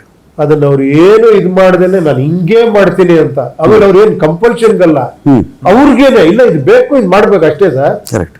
ಆತರ ಅವರು ಡೈರೆಕ್ಟರ್ಗೆ ಹೇಳ್ತಾರೆ, ಬೇಕಾದ್ರೆ ನಮ್ಗೆ ಹೇಳ್ತಾರೆ ಇಲ್ಲ ಸರ್ ಇದು ಬೇಕು ಮಾಡ್ಲೇಬೇಕು ಆತರ ಪ್ರೊಡ್ಯೂಸರ್. ನಿಜವಾಗ್ಲು ಅವರು ತುಂಬಾ ಈ ತರ ಸಿನಿಮಾಗಳು ಮಾಡ್ಬೇಕು. ಅವರು ಈ ಸಿನಿಮಾ ಜನರ ಆಶೀರ್ವಾದ ಚೆನ್ನಾಗಿ ಸಿಗಬೇಕು. ನಿರ್ದೇಶಕರಷ್ಟೇ ಪ್ಯಾಷನೇಟ್ ಆಗಿರ್ಬೇಕಾಗುತ್ತೆ ನಿರ್ಮಾಪಕರು ಅನೇಕ ವಿಚಾರಗಳಲ್ಲಿ. ಅದರಲ್ಲಿ ಕಾಂಪ್ರಮೈಸ್ ಫಾರ್ಮುಲಾ ಬದಿಗೆ ತಂದುಬಿಟ್ರೆ ಎಷ್ಟೊಂದು ನಮ್ಗೆ ತೆರೆ ಮೇಲೆ ಅಲ್ಲಲ್ಲಿ ಇದು ಮುಕ್ಕಾದಂತೆ ಮುರಿದೋದಂತೆ ಅನ್ಸ್ಬಿಡುತ್ತೆ ನಮ್ಗೆ. ಸೊ ಅದು ಅದೇ ಹೇಳ್ತಾ ಇದ್ರೇನು ಶ್ರೀಮತಿ ಉಮಾ ರಮೇಶ್ ರೆಡ್ಡಿ ಅವರು ಇವ್ರದೆಲ್ಲ ಇನ್ವಾಲ್ವ್ಮೆಂಟ್. ಸೊ ಇನ್ನು ನಿಮ್ಮ ಕಡೆಯಿಂದ ದೊಡ್ಡ ದೊಡ್ಡ ಮೂವಿಗಳು ಬರ್ಬೇಕು ನಮ್ಗೆ. ಸೊ ಈ ತರ ನಿರ್ಮಾಪಕರ ಸಂತತಿನೂ ಜೋರಾಗಿ ಬೆಳಿಬೇಕು ಅಂತ ಹೇಳಿ. ಸೊ ಹೂಡಿಕೆದಾರರಿಗೂ ನಿರ್ಮಾಣಕ್ಕೂ ತುಂಬಾ ಡಿಫ್ರೆನ್ಸ್ ಇದೆ. ದುಡ್ಡು ಹಾಕೋದಕ್ಕೂ ಸಿನಿಮಾ ನಿರ್ಮಾಣ ಮಾಡೋದಕ್ಕೂ ತುಂಬಾ ಡಿಫ್ರೆನ್ಸ್ ಇದೆ. ನಿರ್ಮಾಣ ಮಾಡೋದು ಅಂದ್ರೆ ನಿರ್ದೇಶಕನ ಕೈ ಬಲ ಮಾಡ್ಬೇಕು, ಅವನಿಗೆ ಏನೆಲ್ಲ ಬೇಕು, ಜೊತೆಗೆ ಸಿನಿಮಾಗೆ ಏನ್ ಬೇಕು ಅದನ್ನು ಕೂಡ ಕೊಡ್ತಾ ಬರ್ಬೇಕು. ಇವ್ರು ನಿರ್ಮಾಪಕರು, ಇವ್ರು ಇನ್ವೆಸ್ಟರ್ ಅಲ್ಲ. ಓಕೆ. ಹಾಗಾಗಿ ದುಡ್ಡು ಹಾಕಿದವ್ರು ಮಾತ್ರ ನಿರ್ಮಾಣ ಆಗಲ್ಲ. ಅಂದ್ರೆ ಆ ಸಿನಿಮಾ ಕಟ್ಕೊಡ್ಬೇಕಲ್ವಾ, ಆ ಕಟ್ಕೊಡುವಂತ ಶಕ್ತಿ ಜೊತೆ ಈ ಯುಕ್ತಿ ಅದೆರಡೂ ಕೂಡ ರಮೇಶ್ ರೆಡ್ಡಿ ಅವರಲ್ಲಿದೆ. ಹೂ ಕೊಂಡ್ಕೊಂಡು ಬರೋದು ಬೇರೆ, ಅದನ್ನ ಪೋಣಿಸಿ ಹಾರ ಮಾಡೋದು ಬೇರೆ, ಒಳ ವ್ಯತ್ಯಾಸ ಇರುತ್ತೆ ಅಂತ ಹೇಳಿ. ಹೌದು ಸರ್. ಸರ್ ನೋಡ್ತಾ ಇದ್ರು, ಅದಕ್ಕೆ ನೋಡ್ತಾ ಇದ್ವಿ ಸರ್. ಮೂವಿ ಚೆನ್ನಾಗಾಗ್ಲಿ, ನಿಮ್ಮ ಮೂವರಿಂದ ದೊಡ್ಡ ಒಂದು ಮೂವಿ ಸಿಗ್ಲಿ, ಈ ವರ್ಷಾಂತ್ಯಕ್ಕೆ ಹೊಸ ವರ್ಷದಲ್ಲೂ ಕೂಡ ಅದು ಅಬ್ಬರಿಸ್ಲಿ ನಿಮ್ಮ ಮೂವರ ಈ ಒಂದು ಪ್ರಯತ್ನ, ಅರ್ಜುನ್ ಜನ್ಯ ಅವರ ಪ್ರಯತ್ನ. ಈ ತರ ಒಂದು ಮೂವಿ ಗೆದ್ದರೆ ಚಿತ್ರರಂಗಕ್ಕೆ ಒಂದು 5-10 ವರ್ಷಗಳ ಕಾಲದ ಆಯುಷ್ಯ ಅದಕ್ಕೆ ತನ್ನಿಂತಾನೆ, ಅಂದ್ರೆ ವೈಭವಯುತ ಆಯುಷ್ಯ ಅಂತ ನಾನು ಕರೆಯೋದು ಅದು ಜಾಸ್ತಿ. ಒಬ್ಬ ಹೀರೋಗೆ ಒಂದು ಮೂವಿ ಹಿಟ್ ಆದ್ರೆ ಒಂದು 100 days ಆಯ್ತು ಅಂದ್ರೆ ಅವ್ನು ಮಿನಿಮಮ್ 5-10 ವರ್ಷದ ಕೆರಿಯರ್ ಅವನು ಬಿಲ್ಡ್ ಆಯ್ತು ಅಂತ. ಚಿತ್ರರಂಗದ ಮಟ್ಟಿಗೆ ನಮ್ಮ ಇತ್ತೀಚಿನ ಒಂದು ಉದಾಹರಣೆಗಳನ್ನ ತಗೊಂಡ್ರು ಕೂಡ ದೇಶ ವಿದೇಶಗಳ ಮಟ್ಟದಲ್ಲಿ ನಮ್ಮ ಕಡೆ ತಿರುಗಿ ನೋಡುವಂತ ಆಯ್ತು ಅಂತ ಬಂದಾಗ ಆ ಕೊಡುಗೆ ಹಾಗಿತ್ತು ಅಂತ ಹೇಳಿ. ಸೊ ಇದು ಈ 45 ಆತರ ಸಾಲಿಗೆ ಸೇರಿ ಇದು 100 ದಿನಗಳನ್ನ ಮಾಡಿ ಸಾವಿರಾರು ಜನಗಳಿಗೆ ಇನ್ನೂ ಕೆಲಸ ಸಿಕ್ಕಿ ನಿಮ್ಮ ಮೂವಿ ಅದ್ಭುತ ಯಶಸ್ಸು ಸಿಗ್ಲಿ. Thank you Shivanna. Thank you Raj B ಶೆಟ್ರೆ. 45 ಸಿನಿಮಾದ ನಿರ್ದೇಶಕರು ಅರ್ಜುನ್ ಜನ್ಯ ಅವರಿದ್ದಾರೆ ನನ್ನ ಜೊತೆನಲ್ಲಿ. ಕನ್ನಡ ಚಿತ್ರರಂಗದಲ್ಲಿ ಅವರದೇ ಒಂದು ವಿಭಿನ್ನ ಛಾಪು, ಅವರದು ಲೆಕ್ಕವಿಲ್ಲದಷ್ಟು ಅದ್ಭುತ ಹಿಟ್ಗಳನ್ನು ಕೊಟ್ಟಿರ್ತಕ್ಕಂಥ ಒಬ್ಬ ಅದ್ಭುತ ಮ್ಯೂಸಿಕ್ ಡೈರೆಕ್ಟರ್. ಈಗ 45 ಎನ್ನುವ ಒಂದು ಸಿನಿಮಾಗೆ ನಿರ್ದೇಶಕರಾಗಿ ನನ್ನ ಎದುರುಗಡೆ ಕೂತ್ಕೊಂಡಿದ್ದಾರೆ. ಸ್ವಾಗತ ನಿಮಗೆ ಅರ್ಜುನ್ ಜನ್ಯ ಅವರ ಈ ಒಂದು ಸಂದರ್ಶನಕ್ಕೆ. ನಿಮ್ಮ ಒಂದು ಬೌಂಡ್ರಿಯನ್ನ ದಾಟ್ಕೊಂಡು ಹಿಗ್ಗಿಸ್ಕೊಂಡು ಒಂದು ನಿರ್ದೇಶನದ ಒಂದು ಜವಾಬ್ದಾರಿ ಹೊತ್ಕೊಳ್ಳೋದು ಸುಲಭದ ಕೆಲಸ ಅಲ್ಲ. ಅನೇಕ ವರ್ಷಗಳ ಕನಸಿರುತ್ತೆ. ಆ ಕನಸಲ್ಲಿ ಅದು ಬಿಟ್ಕೊಂಡಿರಬಹುದು, ಅಥವಾ ಇದರ ಒಂದು ಬಿಲ್ಡಿಂಗ್ಗೆ ಕಟ್ಟಡ ಕಟ್ಕೊಂಡು ಹೋಗ್ಬೇಕಲ್ಲ, ಟೈಮು ತಗೊಂಡಿರಬಹುದು. ನೀವು ಎಷ್ಟು ವರ್ಷಗಳ ಕಥೆ ಇದು ನಿಮ್ ಒಳಗಡೆ ಇತ್ತು, ನಿರ್ದೇಶಕ ಆಗ್ಬೇಕು ಅಂತ ಪಣ ಇಲ್ಲ ಸರ್, ನನ್ಗೆ ಡೆಫಿನೆಟ್ಲಿ ಯಾವತ್ತು ನಿರ್ದೇಶಕ ಆಗ್ಬೇಕು ಅಂತ ನಾನು ಅನ್ಕೊಂಡೇ ಇಲ್ಲ. ನನಗೆ my passion was music director ಆಗ್ಬೇಕು ಅನ್ನೋದು ನನ್ನ ಆಸೆ ಇತ್ತು. ಸೊ ಈ ನಿರ್ದೇಶಕ ಅನ್ನೋದು ನನ್ನನ್ನ ನಿರ್ದೇಶಕ ಮಾಡಿದ್ದು ಅಣ್ಣ ಶಿವಣ್ಣ ಅವರು. ಯಾಕಂದ್ರೆ ನಾನು ಸುಮ್ಮನೆ ಕತೆ ಕೊಡಕ್ಕೆ ಅಂತ ಹೋಗಿದೆ, ಈ ತರ ಒಂದು ಕತೆ ಇದೆಯಣ್ಣ, ಯಾರಾದ್ರೂ ಮಾಡ್ಬೋದು, ಈ ಕ್ಯಾರೆಕ್ಟರ್ ಎಲ್ಲ ನಿಮ್ಗೆ ಚೆನ್ನಾಗಿ ಮ್ಯಾಚ್ ಆಗುತ್ತೆ ಅಂದ್ಬಿಟ್ಟು ಕತೆ ಹೇಳಿದಾಗ ಶಿವಣ್ಣ ಹೇಳಿದ್ದು, ಅಯ್ಯೋ ದಡ್ಡ, ಯಾರಾದ್ರೂ ಈ ಕಾಲದಲ್ಲಿ ಕತೆ ಸಿಗೋದೇ ಕಷ್ಟ, ಈ ಎಷ್ಟು ಚೆನ್ನಾಗಿರೋ ಕತೆ ಮಾಡ್ಬಿಟ್ಟು ನಿನ್ಗೆಲ್ಲ ಆ ಕ್ಯಾರೆಕ್ಟರ್ ಆಕ್ಟ್ ಎಲ್ಲ ಮಾಡಿ ತೋರಿಸ್ತಾ ಇದ್ದೆ ನಾನು. ಇಷ್ಟೆಲ್ಲ ಕರೆಕ್ಟ್ ಆಗಿ ನಿನ್ಗೆ ಗೊತ್ತಿದ್ದಿ, ನೀನೇ ಮಾಡ್ಬೇಕು, ಬೇರೆ ಯಾರಿಗೂ ಮಾಡಂಗಿಲ್ಲ, ಇದು ಬೇರೆ ಯಾರು ಕೊಟ್ರೆ ಅದು ಮಾಡಕ್ಕೂ ಆಗಲ್ಲ ಅರ್ಜುನ್, ಇದು ಬಹಳ ಕಷ್ಟ ಇದೆ, ನೀವೇ ಮಾಡಿ, ನೀವ್ ಮಾಡ್ದಂಗೆ ಯಾರು ಮಾಡಕ್ ಆಗಲ್ಲ ಅದು.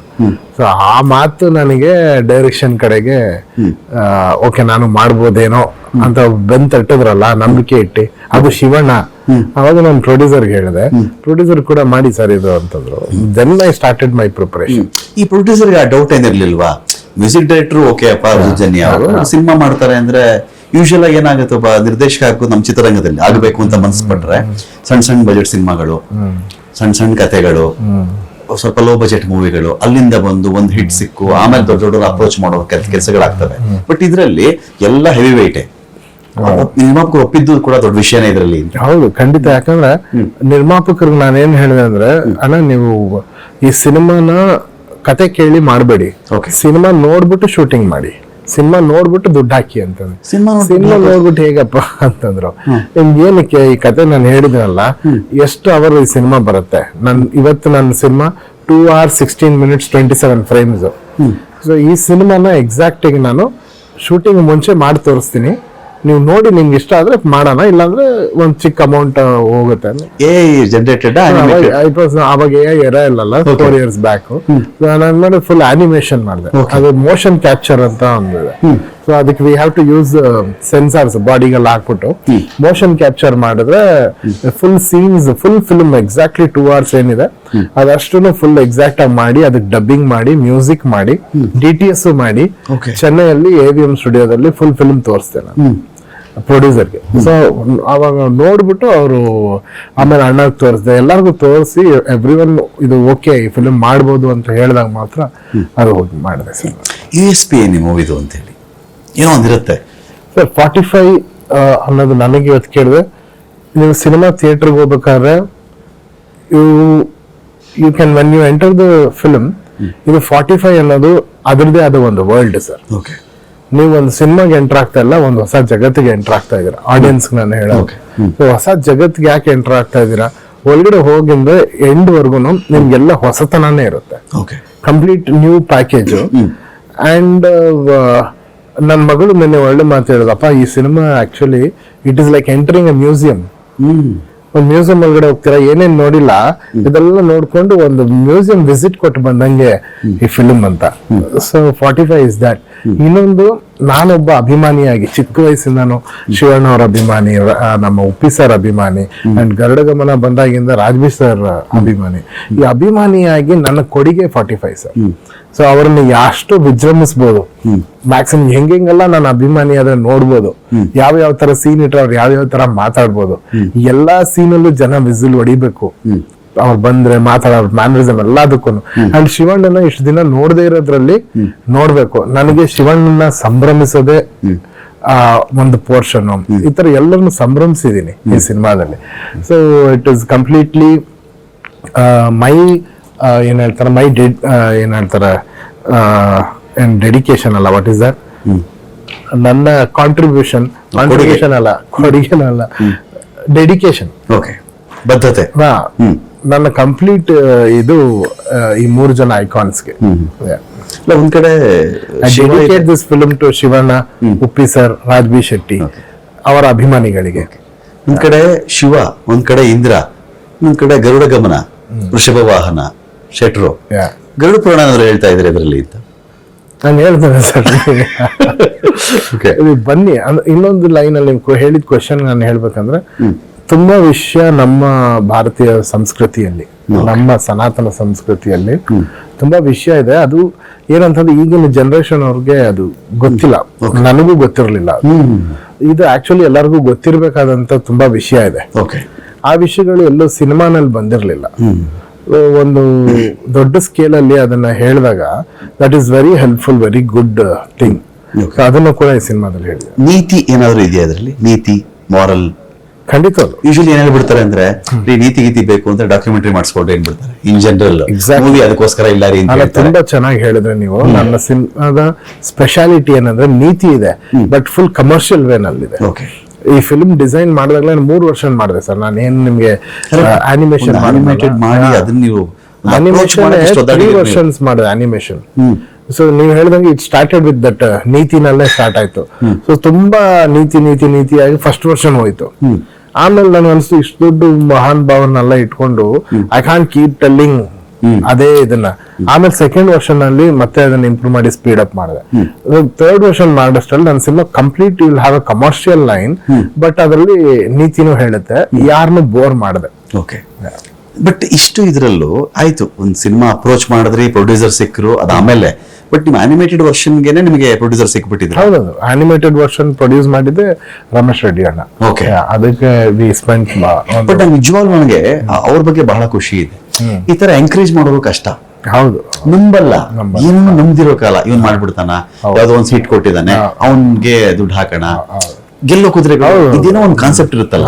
ಅದ್ರ ಮಧ್ಯದಲ್ಲಿ ಇಷ್ಟು 3 ಜನ ದೊಡ್ಡವ್ರನ್ನ ತಗೊಂಡು ಫಸ್ಟ್ ಮೂವಿ ಅರ್ಜುನ್ ಜನ್ಯ ಅವ್ರಿಗೆ ಅಂತ ಬಂದಾಗ ಅವ್ರಿಗೆ ನಾವು ಜಾಸ್ತಿ ನೆನೆಸ್ಕೊಳ್ಬೇಕಾಗುತ್ತೆ. ಖಂಡಿತ ನಾನ್ ಕೊನೆವರೆಗೂ ಅವ್ರನ್ನ ನೆನ್ಸ್ಕೊಂತೀನಿ ಸರ್. ಯಾಕಂದ್ರೆ ನಾನು ಎಷ್ಟೇ ಮ್ಯೂಸಿಕ್ ಡೈರೆಕ್ಟರ್ ಆಗಿ ಏನೇ ಮಾಡಿದ್ರು ಡೈರೆಕ್ಟರ್ ಆಗಿ ನಾನು ಹೊಸಬಾ ಮೊದಲನೇ ಎಂಟ್ರಿ. Okay. ನಾನು ಅವ್ರಿಗೆ ಈಗ್ಲೂ ಕೇಳ್ತೀನಿ ಯಾವ ಧೈರ್ಯದಲ್ಲಿ ಇಷ್ಟು ದುಡ್ಡು ನಾನು ನಂಬಿ ಹಾಕಿದ್ರಿ ನೀವು ಅಂತ. ಅದು ನನ್ನ ಜವಾಬ್ದಾರಿ ಇದೆ. ಅದಷ್ಟು ಅವ್ರು ಕಷ್ಟಪಟ್ಟರೆ ದುಡ್ಡಿಗೆ ವ್ಯಾಲ್ಯೂ ಸಿಗ್ಲೇಬೇಕು. ಅದೇ ರೀತಿ ನಾನು ಕೆಲಸನೂ ಮಾಡಿದ್ದೀನಿ. Okay. ಅಂಡ್ ಅವ್ರಿಗೆ ಎವ್ರಿ ಡೇ ಈ ಅನಿಮೇಷನ್ ಸಿನಿಮಾ ಆದಾಗ್ಲೂ ಅನಿಮೇಷನ್ ಕಂಪ್ಯೂಟರ್ ಮಾಡಿದ್ವಿ, ಶೂಟಿಂಗ್ ಹೆಂಗ್ ಮಾಡ್ತೀವಿ. ಸೊ ಅವ್ರಿಗೆ ಏನ್ ಮಾಡಿದೆ, ಎವ್ರಿ ಡೇ ಅನಿಮೇಷನ್ ಒಂದು ಸೀನ್ ಇರೋದು ನಂದು. ಫಾರ್ ಎಕ್ಸಾಂಪಲ್ ಇವತ್ತೊಂದು 5 ನಿಮಿಷದ ಸೀನು, ಅನಿಮೇಷನ್ ಸೀನ್ ತರಾನೇ ಎಕ್ಸಾಕ್ಟ್ಲಿ ನಾನು ಶೂಟಿಂಗ್ ಆಗಿ ನೈಟ್ ಅಷ್ಟಲ್ಲಿ ಎಡಿಟ್ ಮಾಡಿ ಅದಕ್ಕೆ ಮ್ಯೂಸಿಕ್ ಹಾಕಿ ಅವ್ರ ಮೊಬೈಲ್ಗೆ ಹೋಗ್ಬಿಡೋದು. ಹಿಂಗ್ ಮಾಡಿದೀನಿ ಮಾಡಿ every day. ಇವತ್ತು ನನ್ನ ಕೆಲಸ ಇದು. ಎವ್ರಿ ಡೇ, ಒಂದು ದಿನ ಬಿಟ್ಟಿಲ್ಲ, ಎವ್ರಿ ಡೇ ಅವ್ರ ಫೋನ್ಗೆ ಇವತ್ತಿನ ಕೆಲಸ with final edit, final music. ಅಷ್ಟು 100%. Final edit, final music. ಡಬ್ಬು ನಾನು ಮೊದ್ಲೇ ಮಾಡಿದ್ನಲ್ಲ, ನನ್ನ ಹತ್ರ ಆ ಡಬ್ಬಿಂಗ್ ಟ್ರ್ಯಾಕ್ ಇತ್ತು.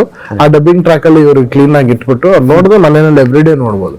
ಯಾಕಂದ್ರೆ ಅದು ಅವ್ರ ನಂಬಿಕೆ ಬರ್ಬೇಕಲ್ಲ ಸರ್. ಪ್ರೊಡ್ಯೂಸರ್ ಅಷ್ಟು ನಾನು ನಂಬಿ ದುಡ್ಡು ಕೊಟ್ಟು ನನ್ನ ಸಿನಿಮಾ ಮಚ್ಚಿಕೊಂಡು ಏನ್ ಮಾಡ್ಲಿ, ನೀವೆಲ್ಲ ಲಾಸ್ಟ್ ಅಲ್ಲಿ ನೋಡಿ, ಅವೆಲ್ಲ ತಪ್ಪು. ಪ್ರೊಡ್ಯೂಸರೇ ಫಾದರ್ ಮದರ್ ಸಿನಿಮಾಗೆ. ಅದ್ಭುತ ಮಾತಾಡಿದ್ರೆ. ತುಂಬಾ ಕಷ್ಟ ಈ ಬದ್ಧತೆ ಇದೆಯಲ್ಲ ಒಬ್ಬ ನಿರ್ಮಾಪಕರ ಕಡೆಗೆ ಬಹಳ ಕಷ್ಟ.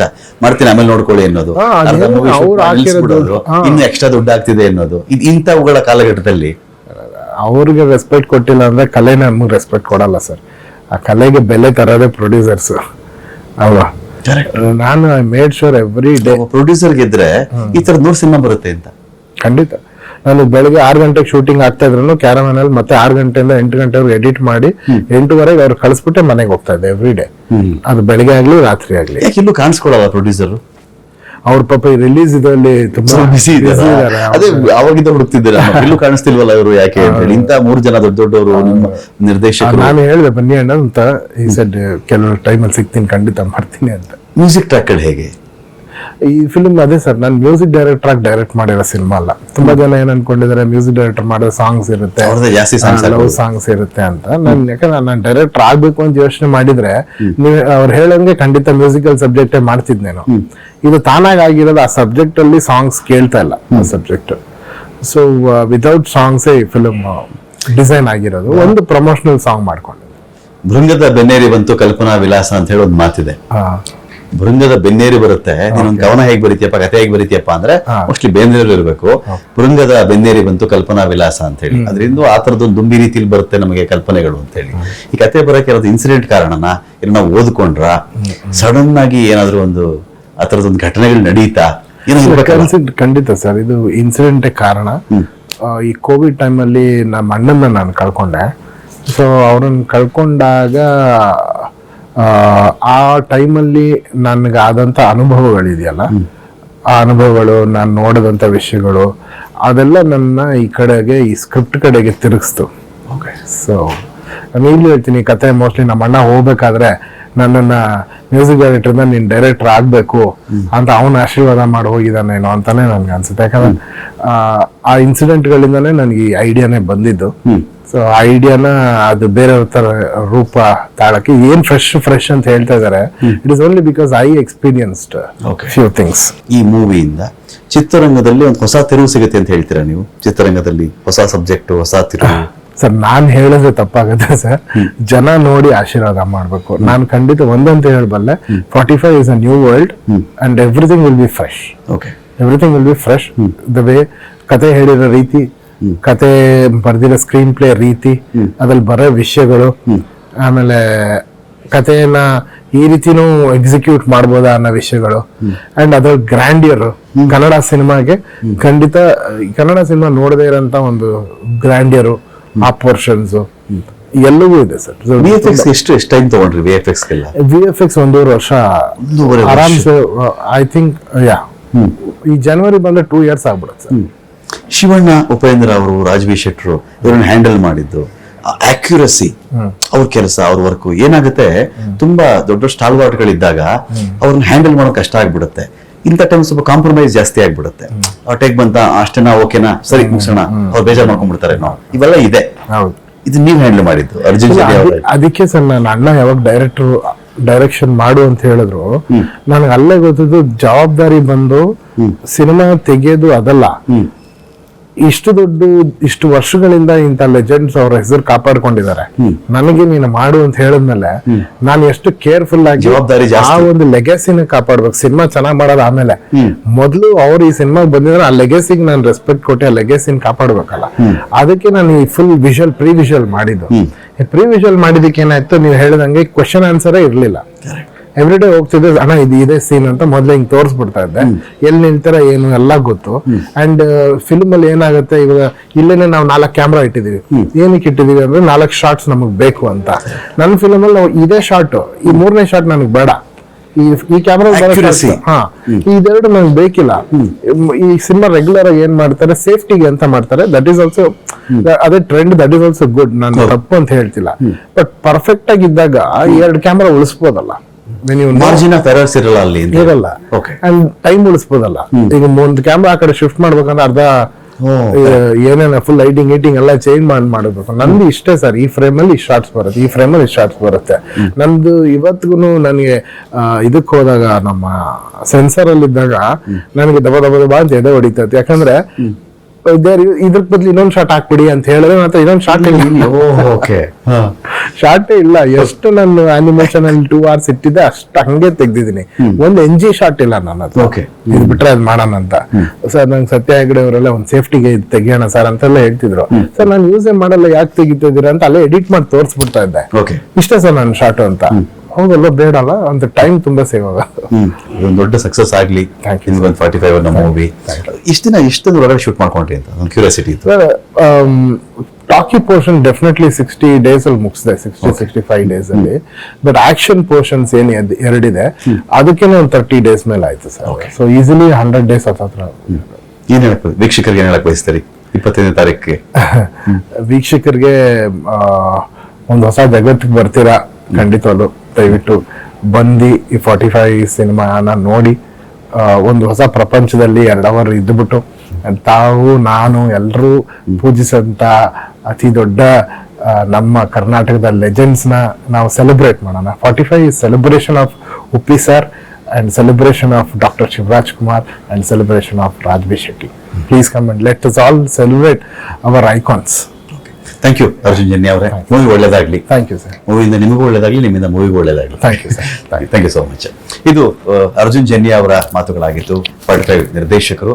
ಒಂದು ಒಳ್ಳೆ ಸಕ್ಸಸ್ ಸಿಗ್ಲಿ ಈ ಮೂವಿಗೆ. ಇದರಿಂದ ಇನ್ನೊಂದು ಹೊಸ ಅಲೆ ಕನ್ನಡ ಚಿತ್ರರಂಗದಲ್ಲಿ ಎಲ್ಲಿ ಅಂತ ಹೇಳ್ತಾ ಮುಗಿಸ್ತಾ ಇದ್ದೀನಿ. ನಮಸ್ಕಾರ.